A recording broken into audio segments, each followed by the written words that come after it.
1-800-2, excuse me, 1-800-2, I beg your pardon, 1-800-621-3362. That's disasterassistance.gov, 1-800-621-3362 to get the kind of help they need for everything from the basics that they don't have access to right now. And this morning, due to the magnitude of the disaster, I was talking with the governor, and he requested if I could increase the federal funding that was authorized under this legislation from 75% to 90%.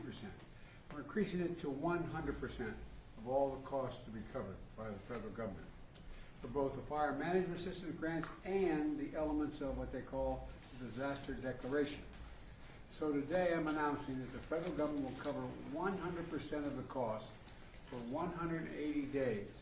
This is going to pay for things like debris and hazard material removal, temporary shelters, first responders' salaries, and all necessary measures to protect life and property. And folks, I want to underscore, I told the governor and local officials, spare no expense to do what they need to do and contain these fires and in their communities that are really been devastating. And we're doing literally everything we can at a federal level. That's also why I call this group of folks around this table of all relevant federal departments and agencies together to discuss what more we can do. And some of the folks are on the screen as well. Before we begin things, here's an update on where things stand right now. First, we're focused on helping contain these fires. Over the last 24 hours, the United States Forest Service, working with state and local responders, has suppressed over 50 fire starts. And the fire in the Hollywood Hills has been contained by brave firefighters risking their lives. Right now, 3 major fires are still burning in the Pacific Palisades, in Pasadena, and in Sylmar. I want to be clear. What I know from talking to the governor, that there are concerns out there that there's also been a water shortage. The fact is, the utilities understandably shut off power because they're worried the lines that they carry the energy were going to be blown down and spark additional fires. But the Cal Fire, when it did that, it cut off the ability to generate pumping the water. That's what caused the lack of water in these hydrants. And so Cal Fire is bringing in generators to get these pumps up and working again so that there's no longer a shortage of water coming out of these hydrants.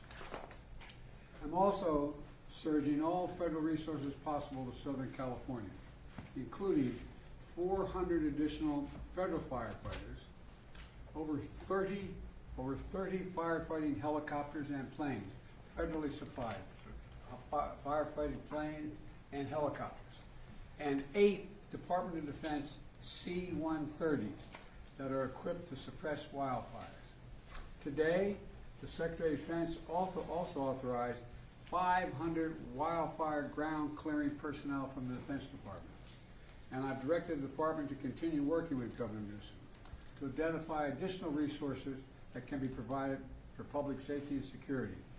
And we've secured additional firefighters and firefighting aircraft from our ally in Canada as well. I also want everyone in Southern California to know we're going to keep at it. We're sticking with this. We expect there may be a temporary break in the winds, but in some areas the winds are likely to continue well into next week. And so we're going to continue to sending everything, literally, every resource we can find that's appropriate to help the governor and the first responders. Second, we're focused on helping people who have been displaced or in many cases lost everything. You reported on, you've seen the homes just burned to the ground, whole areas burned to the ground, large areas. They've been displaced and they've lost everything. As I said, since the fire started, FEMA has been working with the state to help residents get shelter, groceries, prescriptions, and other critical goods like baby formula.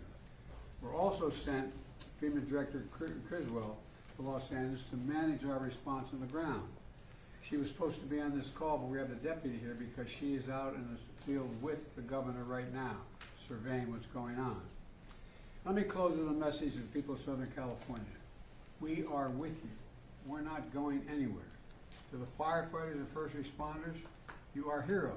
Many of these firefighters are out there risking their lives and some, well, I won't go beyond that, but risking their lives, and while their own homes are in danger, their families are in danger. To the firefighters and first responders, you really are, it's not hyperbole, you're heroes. You're genuinely heroes. And the worst, this is the most widespread, devastating fire in California's history. It's amazing. And there's nobody who understands it better than the press has been covering this on a minute-to-minute basis. And you literally have to run into the flames, these firefighters. You know, that old expression, God made man and he made a few firefighters. Who runs into flames? You know, in doing so, you're leaving your own families and who may be in harm's way as well. So we owe you. And we're going to make sure you get every resource you need, every possible resource you need. You know, to the families who have been impacted by this disaster, you're living through a nightmare, I know. And I promise you, we're going to help you get through this and eventually recover and rebuild.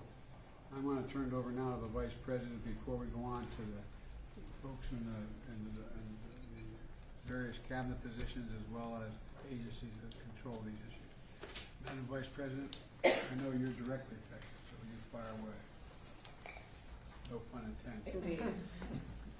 Thank you, Mr. President, and also for the work that everyone around this table has been doing with the appropriate sense of urgency, because this is an urgent matter.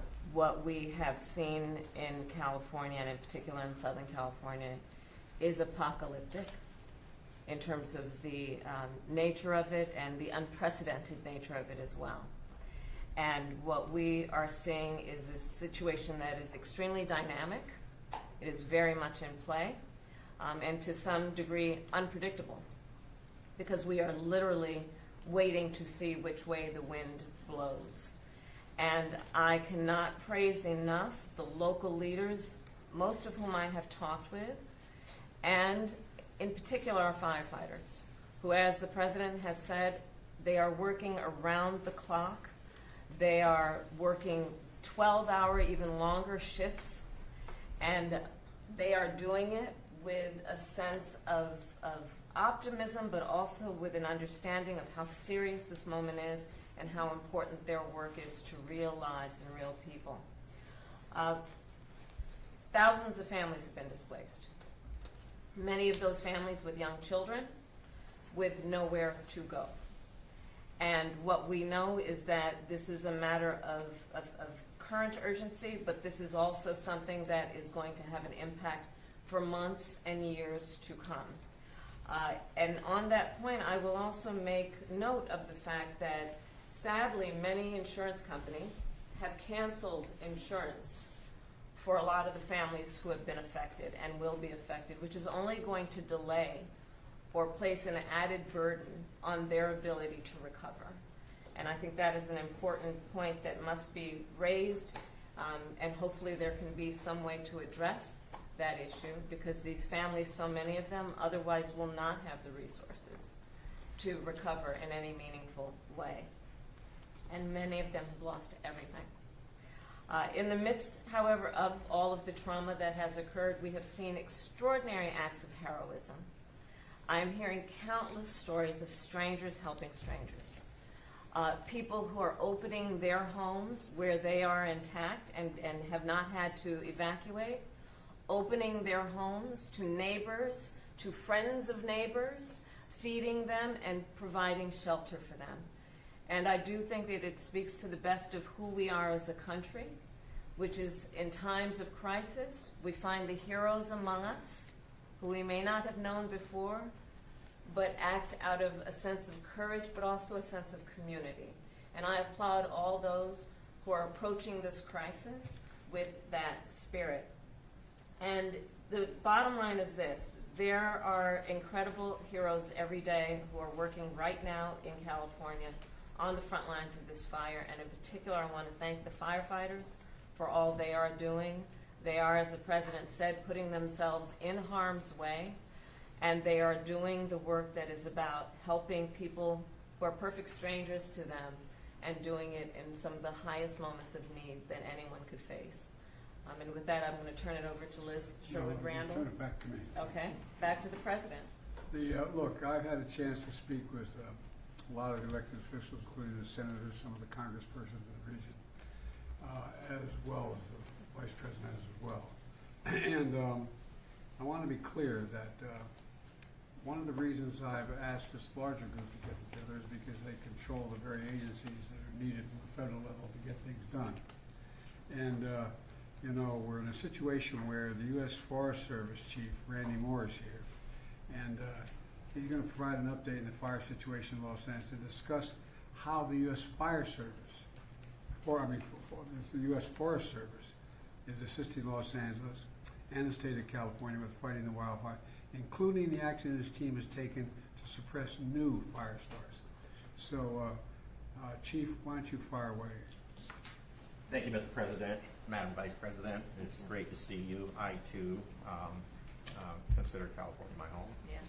And so it's great to be here to talk about this dramatic situation that we have. So the Forest Service and the Department of Interior are actively engaged in supporting the response to the wildfires in Southern California. And there are 4 major fires that we currently have going on. The Forest Service is in unified command with the LA County as well as other local city agencies. We are looking at the Eaton, the Hearst, and the Lydia. And if you look at that area there, that's the northernmost part of that area where the fires have taken place. The Palisades Fire, which CAL FIRE is in control of. And then we have a new start, which is this Sundown Fire that just started last night. And it also has the potential to expand quite significantly just based on the location it's at, but also the winds that are expected to continue. Right now, when I look at the mutual aid system in California, I want you to know that it's second to none in terms of how that system works and how it really moves to activate the federal firefighting community and how it is activated and engaged. You know, every year we prepare for these Santa Ana winds. It's just that what is happening now is happening sooner. It's happening at a time now where we normally are at our lowest point in the fire year. And the fact that these fires are taking place now, it says that there are things that are going on in our climate that is creating truly year-round fire situations, and it's something that we all need to be mindful of, and this is a good indication of that. To give you an example, that if a fire starts from any ignition source during these Santa Ana winds, it has the potential for explosive growth and spread. And when that happens under these wind-driven conditions, it's very difficult to control. Now, in addition to this, when these winds are high, the aviation resources cannot fly. So it limits a lot of the potential area of support. As of this morning, there were over 4,000 firefighters that were assigned to these large fires. 600 or so were currently federal work, which means Forest Service and Department of Interior. And it doesn't include many who are assigned to their home units to provide initial attack. To give you an idea of the unsung heroes in these fire type conditions, in the last 24 hours, we've had 50 starts, and the initial attack success has been wonderful. So we've stopped a potential for 50 additional fires to be added to these 4 significant fires that we currently have. And that's what I mean by having initial attack crews stay put or pre-positioned across the state based on intelligence that we're gathering. And so I wanted to mention that because we talk about the active fire suppression, but there's so much that takes place behind the scenes that limits the amount of fires that our firefighters are having to respond to. The President did an excellent job of mentioning all of the resources that's available and that are assigned to the fire. I won't go over those, but we have a number of equipment that's out there that when the winds allow us, we'll be in the air fighting those fires. We also have a number of private contract crews that we're working with. We're working wonderfully with the state, county, and other federal firefighters, also the tribal firefighters as well in the communities. And we're looking at these maps, which we call the Modular Area Firefighting System Air Tanker. There's 8 of them. And there were, like I said, this time of the year, we're not ready for that but within the next 24 to 48 hours, we'll have all 8 that's available for assistance. These aircrafts require lead planes to lead them into these fires, and so we're having to go through that whole process and ramp up really quick to get the inspections in, the check rides, so that these are qualified and are able to go. We're also working with our Canadian partners to mobilize 2 CL-415. These are water scoopers. They will clear customs on Monday, and they will be available after they clear federal inspections and the check rides. An important thing to know is that these aviation resources require a lot of support in the form of mechanics, airport space, helicopter managers, area supervision. And so we're working with our state and local and federal agencies to identify these aviation support resources to be sure that we can respond effectively. Now, I had mentioned the amount of fires that we've responded to in the last 48 hours, and I mentioned the 50 fires in the last 24 hours. We continue to have new starts. We're continuing to monitor the types of activities. We have about 8,000 firefighters on standby to add to this if need be. Right now, we are going to monitor the number of aircraft and firefighters we have in that small space. Because as you can imagine, there's only so much you can put in a space before you create other challenges there. The airspace in that area is pretty tight. You have commercial airports and others in that area. You also, unfortunately, have drones in the air, which is a concern to our pilots and to the safety of the aircraft, and so we have to be mindful of that. I only bring it up to let you know that this is not a very easy environment to operate within. Our firefighters, both federal, state, and local, and tribal, are doing just an outstanding job, and what I consider to be some significant, some of the questions that you may tend to ask. It's typical that the causes of fires isn't known immediately because resources are really focused on response. However, all the fire causes are investigated, and I want to be upfront with that. Each one of these fires will be investigated to see what the cause and origins of them are. And what we know now is that it would be unusual for there to be lightning-caused fires in Southern California at this time of the year. Fire investigations are the responsibility of the jurisdiction of where the fire starts, and we're ready to assist with this if and when needed. Thank you all. Thank you.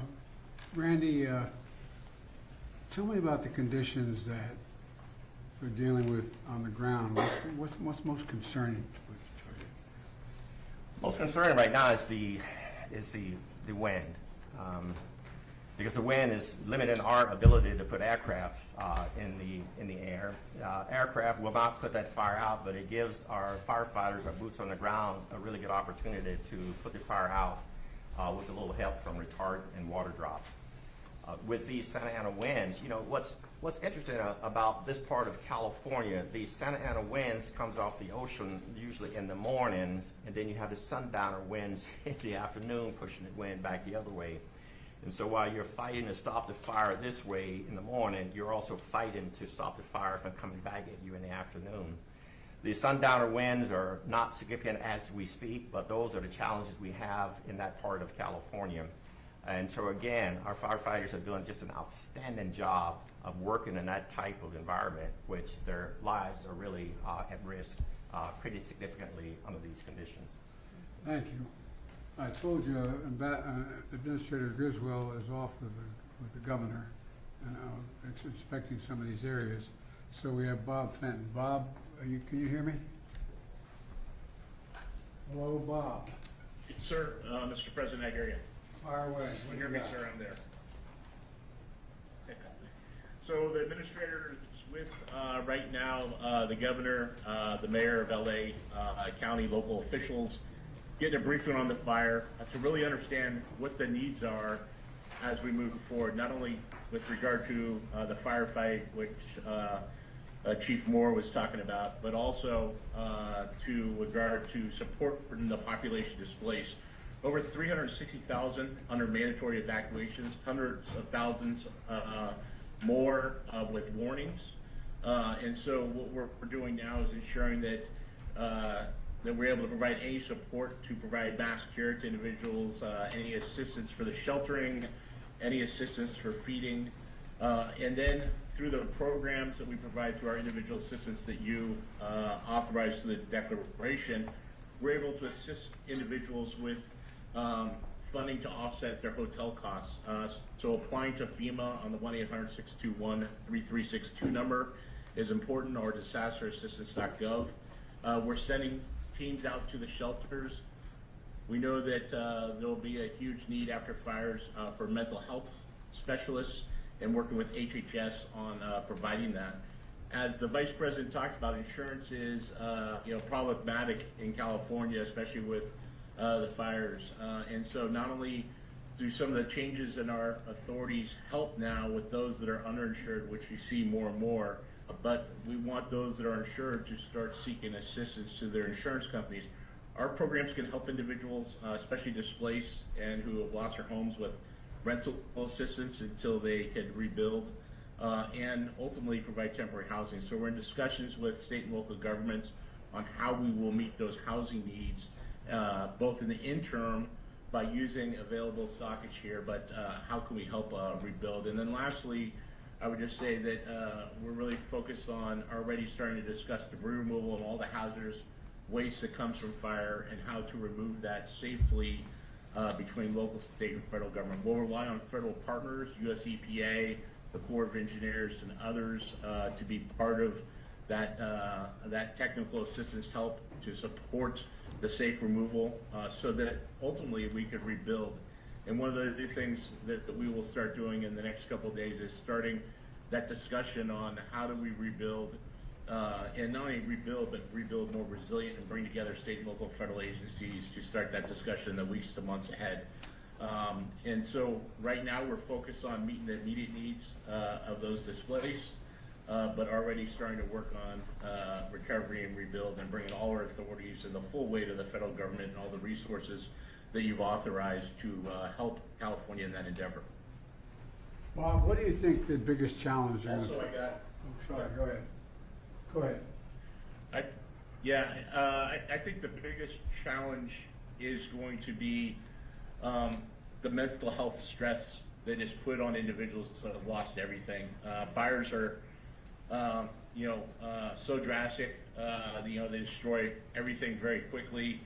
Individuals don't have a lot of notice to leave, and so I think there's going to be a significant mental health strain, followed by a need to help individuals recover and rebuild. And the Vice President is exactly right. Why I suspect that many have insurance, many are underinsured. And insurance is difficult to get, and some might have lost their insurance or been canceled by insurance companies. And I think that's something we need to continue to work on, as a government at all levels, but something where there'll be gaps in assistance that we will need to bring in, not only federal agencies, but nonprofits, private sector, to help meet those needs. I think we're going to have to do that. In addition, the fact is that the two declarations I signed, provide for example, the rebuilding of churches and schools and certain, but not businesses, not business centers. And so that's going to be a gigantic cost as well. But the debris removal is a big deal. And that's going to take a long time, isn't it? Yeah, it will take some time to remove the debris with fighting fires and removing debris. And so it will take months to a year. This is a very widespread with significant damage to infrastructure. And we want to not only immediately remove the hazards, things like propane tanks, some of the power cells that are there, and other contaminants that may be in households, and make sure that they're safe to re-enter, and we look for personal effects. But then the second part is removing that ash, and what we've done before is help people with the removal so that we could get down on the grade and then immediately start rebuilding. All right, I appreciate what you're doing, and those, like you said, 360,000 people have been evacuated so far. Sure, appreciate. Go ahead. What were you going to say? Yes, sir. I just want to let you know I'm on also with fire administrator from FEMA who's been working with the local fire chiefs, and I didn't know if you had any questions or if you wanted to add anything to this discussion. Chief Lori Moore is on. Well, I've been talking to them, so Chief, you want to add anything to this? I will, sir. Thank you very much. And as you might know, I've been here, got here last night. It was important to get here on the ground with the fire chiefs and the firefighters that are here. So I've been with LA County, LA City Fire Chief since last night. We're at the Palisades EOC right now, as Regional Administrator Fenton just said, with the governor, with the FEMA administrator, getting the brief. The coordination of resources, it helps for us to be here, U.S. Fire Administration, as part of the response because we're on the ground. We're able to explain ground truth and coordinate resources, streamline the communication between federal. We're also here checking on the firefighters on the front lines, and I really appreciate what you and the Vice President both said about the boots on the ground, because these are their communities, and nobody wants to fight the fire and save these communities more than these firefighters who are boots on the ground from the very moment the ignition began. So we're checking on them, and I will tell you they're exhausted. Obviously, many of them have been more than 6 hours on this now. They are able to take a quick nap sometimes in the truck, but they are on the job. And they keep fighting. And so they need to know that they matter. And so it's important that I show up with them, to see them, to say thank you, and to let them know that we are watching, that we know what they're doing. We want to make sure that we're here when injuries happen. And so we did have an injured firefighter in LA County, fell through a 3-story roof just about 2 hours ago. So several major injuries, but in the hospital. I'll be going to check on him shortly.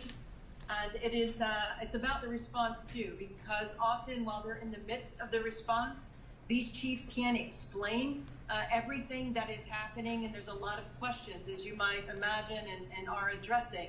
And so it's important that we're here to help explain why the fire's moving the way it is, the fire dynamics, helping people understand. And when there's questions, as you know, about the response or about the water, to help people understand that it's not over if there's not water in the hydrants. We have tenders, we have tankers, they're doing rescue. So there's a lot of work to be done, and controlling these perimeters. There's so much work that these firefighters are doing beyond the direct suppression on these fires.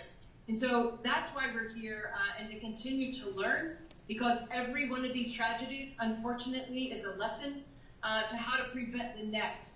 And so it's important that we do that as well.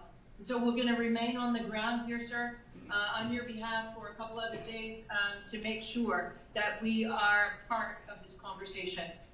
Well, you are part of the conversation. That's why I went out to California yesterday and met with those firefighters and met with those police officers, because there's also worry about looting and a number of other things. So they are really incredible people. They're making such sacrifice. But I think you're right, that we have to provide them all that is humanly possible for them to be able to do their job. And there's going to be a need.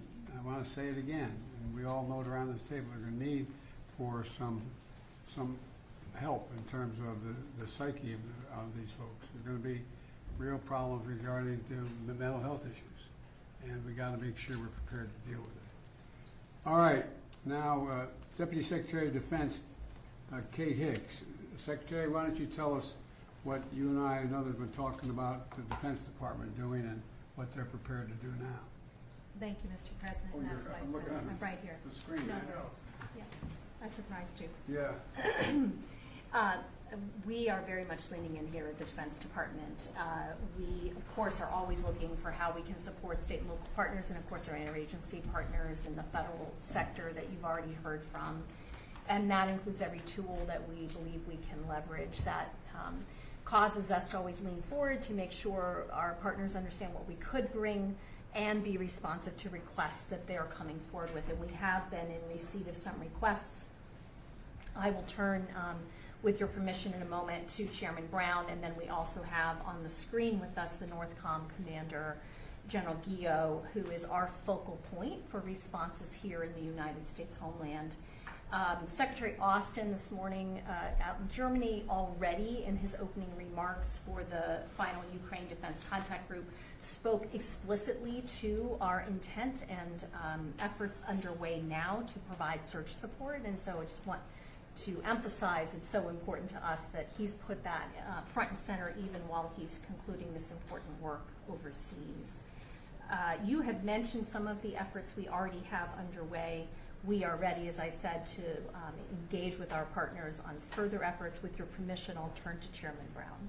Please, Mr. Chairman. Mr. President, Madam Vice President, as you highlight, we do have 500 personnel already identified to be able to support.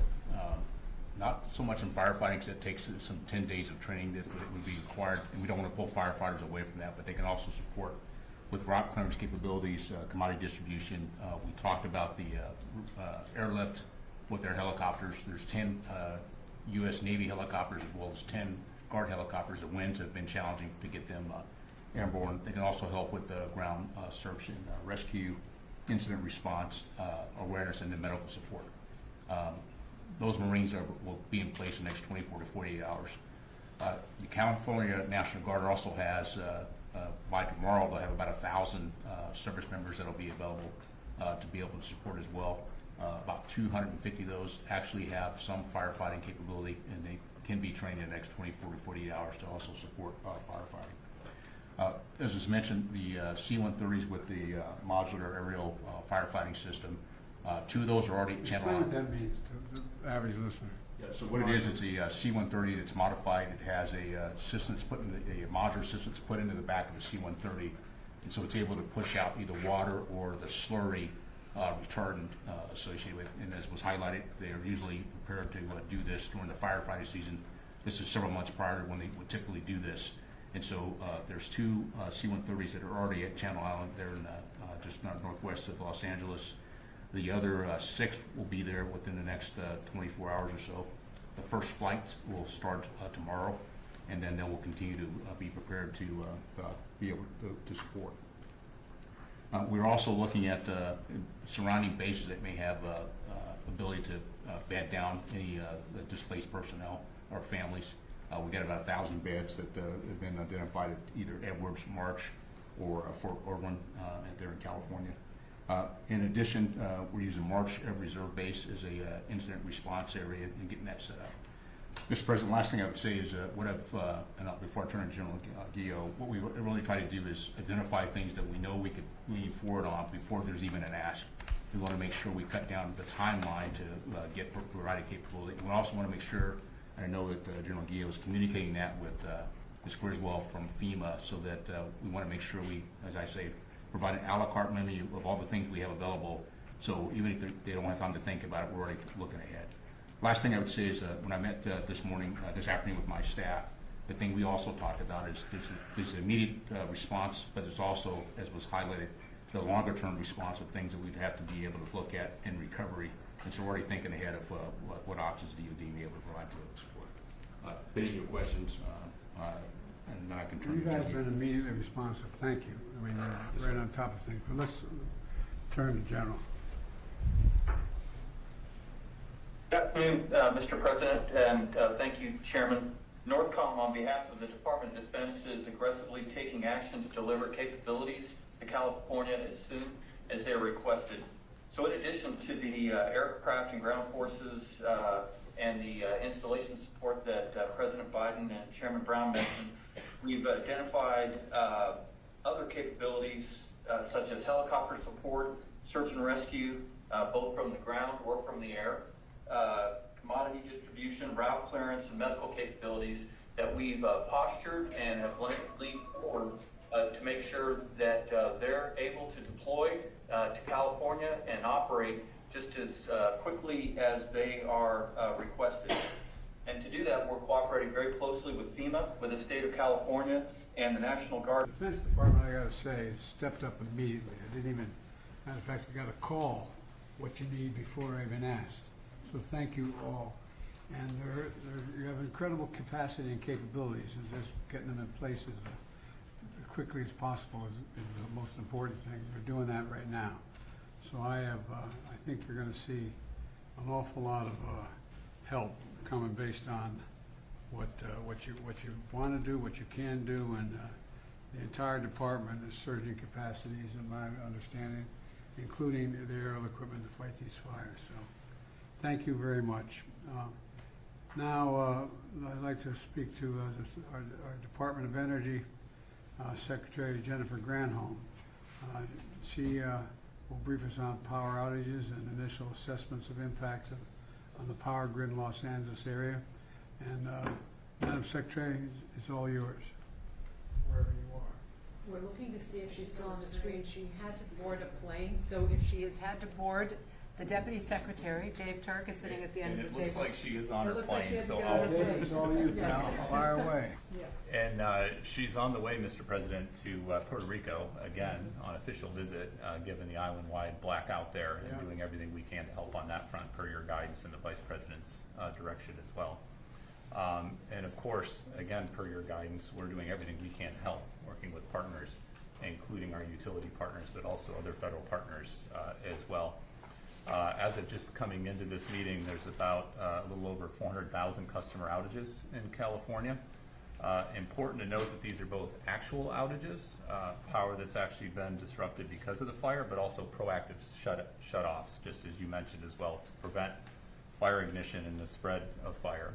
We've got two main utilities out there, Southern Cal Edison and the Los Angeles Department of Water and Power, and we're in close and continuing contact, including with their CEOs, Pedro and Janice as well, including calls with them just a few hours ago, just to make sure we're doing everything we can to help.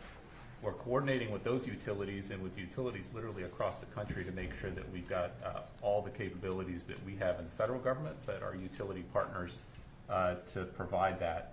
I want to thank you, Mr. President. You joined a call just a couple months ago with Liz and our secretary to thank all of these utility CEOs. We've got this phenomenal partnership with utilities all across the country. It's called mutual assistance. And if any utility in any one region needs help, all the other utilities, and we last unleashed this phenomenal partnership to bring 40,000 utility workers to Florida, North Carolina, South Carolina, the affected regions with the two hurricanes back to back, and everybody. Continue to talk to me. I've been deployed so many places. Well, having been with the utilities out, we were all in Colorado for this meeting. They just appreciated you taking the time to thank them for their personal leadership, and it's the utility CEOs themselves who make the time for these calls going forward.